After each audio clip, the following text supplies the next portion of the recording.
നമസ്കാരം. ചില ഗൃഹങ്ങളിലുള്ള ഒരു പ്രശ്നമാണ് ദമ്പതികൾക്കിടയിൽ വഴക്ക്. വഴക്കുകൾ വർദ്ധിച്ച് അത് ബന്ധം പിരിയലിലേക്ക് വരെ എത്തിച്ചേരുന്നു. എന്താണ് ഇതിന് പിന്നിലുള്ള കാരണമെന്ന് ആരും നോക്കുന്നില്ല. പ്രണയിച്ച് വിവാഹം കഴിച്ചവരാകാം, പക്ഷെ വിവാഹശേഷം ആ പ്രണയം ഉണ്ടാകുന്നില്ല, അടിയും വഴക്കും മാത്രമാണ് ഉണ്ടാകുന്നത്. അപ്പോൾ ഈ കാര്യം വാസ്തുസംബന്ധമായി പറയുമ്പോൾ ഈ നിങ്ങളിലേക്ക് എത്തുന്ന വഴക്കിന് നാന്ദിയായി മാറുന്നത്, അല്ലെങ്കിൽ കാരണമായി മാറുന്നത് നിങ്ങളുടെ ബെഡ്റൂം തന്നെയാണ്. ബെഡ്റൂം എന്ന് പറയുമ്പോൾ കട്ടിൽ, സുഖകരമായ ഉറക്കത്തിനാണ് കട്ടിൽ ഉപയോഗിക്കുന്നത്.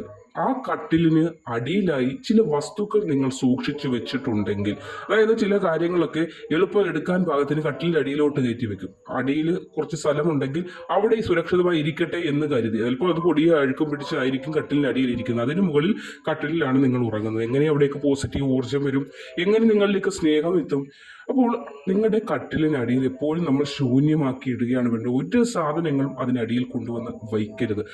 എപ്പോഴും ആഴ്ചയിൽ ഒരിക്കലെങ്കിലും തൂത്ത് വൃത്തിയാക്കി ഇടുകയും വേണം. മാറാല കയറി കിടക്കാനും പാടില്ല. അതും നിങ്ങളുടെ ഊഷ്മളമായ സ്നേഹബന്ധത്തിന് വിലങ്ങുതടിയായി മാറിയേക്കാം.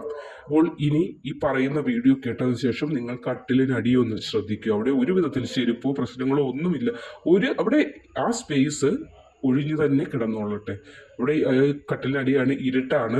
അപ്പോൾ ഇരുട്ടല്ലേ, അവിടെ ഏതെങ്കിലുമൊക്കെ ഇരുന്നോട്ടെ, അല്ലെങ്കിൽ അഴുക്കായാലും പൊടിയായാലും അവിടെ കിടന്നോട്ടെ എന്നൊരു ചിന്ത നിങ്ങളുടെ മനസ്സിലുണ്ടെങ്കിൽ അത് ഒഴിവാക്കുക. എങ്കിൽ മാത്രമേ നിങ്ങളുടെ ദാമ്പത്യ ജീവിതം സന്തോഷകരമായി പൊയ്ക്കോളൂ മുന്നോട്ട്. അല്ലാത്ത പക്ഷേ എപ്പോഴും വഴക്കും വെക്കാണ്. അത് തന്നെയായിരിക്കും കുട്ടികളും കേട്ട് വളരുന്നത്. അപ്പോൾ കട്ടിലിനടിയിൽ ഇങ്ങനെ വരാൻ പാടില്ലാത്ത കുറച്ച് കാര്യങ്ങളുണ്ട്. അത് നിങ്ങളൊന്ന് നോട്ട് ചെയ്തോളൂ. ആദ്യത്തെ വസ്തു ചൂലാണ്. ചൂല് കട്ടിലിനടിയിൽ കൊണ്ട് സൂക്ഷിച്ചു വെച്ചാൽ അത് ഗൃഹത്തിലെ അംഗങ്ങൾക്ക് അസുഖങ്ങൾ വരുന്നതിനും കൂടാതെ നിങ്ങളുടെ സമ്പത്തിന് അത് ബാധിക്കും. അതായത് കയ്യിൽ 5 പൈസ ഉണ്ടാവുകയില്ല എന്ന് സാരം. അതുകൊണ്ട് ചൂല് കട്ടിലിനടിയിൽ വെച്ചിട്ടുള്ളവരാണെങ്കിൽ വേഗം അവിടെ നിന്ന് എടുത്തു മാറ്റിക്കോളൂ. രണ്ടാമത്തെ വസ്തുവായിട്ടുള്ളത് ഇരുമ്പാണ്. നമ്മൾ എപ്പോഴും തലയുടെ അടിയിൽ ഇരുമ്പൊക്കെ തലയുടെ അടിയിൽ വെച്ച് കിടക്കാറുണ്ട്. പക്ഷേ അതും പൊതിഞ്ഞു വെക്കണം എന്നതാണ് വാസ്തുശാസ്ത്രം പറയുന്നത്. വെറുതെ ഓപ്പൺ ആയിട്ടല്ല വെക്കേണ്ടത്, പൊതിഞ്ഞു സൂക്ഷിക്കുക. ഒരു വെള്ള തുണിയിൽ പൊതിഞ്ഞു വെക്കുക. അതേപോലെ കട്ടിലിനടിയിൽ ഇരുമ്പ് വസ്തുക്കൾ എന്തെങ്കിലും വെച്ചിട്ടുണ്ടെങ്കിൽ അതും അവിടെ നിന്ന് എടുത്തു മാറ്റേണ്ടത് വളരെ അത്യാവശ്യമാണ്. അത് അശുഭകരമായിട്ട് തന്നെയാണ് കണക്കാക്കുന്നത്. അടുത്തതായി പാദരക്ഷകൾ. നമ്മൾ വീടിനുള്ളിൽ പാദരക്ഷകൾ ഇടുന്നവരുണ്ട്. അത് ഇടാൻ പാടില്ല എങ്കിൽ പോലും ഇന്ന് ടൈലൊക്കെ ഇട്ട വീടുകളാവുമ്പോൾ തണുപ്പടിച്ച് അസുഖങ്ങൾ വരാതിരിക്കാൻ മനുഷ്യരത് ഉപയോഗിക്കാറുണ്ട്. എങ്കിലും ഉറങ്ങാൻ നേരം ആ ചെരുപ്പുകൾ കൊണ്ടുവന്ന് കട്ടിലിനടിയിലേക്ക് ഊരിയിട്ടതിന് ശേഷം കട്ടിലിൽ കിടന്നുറങ്ങുന്ന ഒരു ശീലമുണ്ടെങ്കിൽ അതും മാറ്റുക.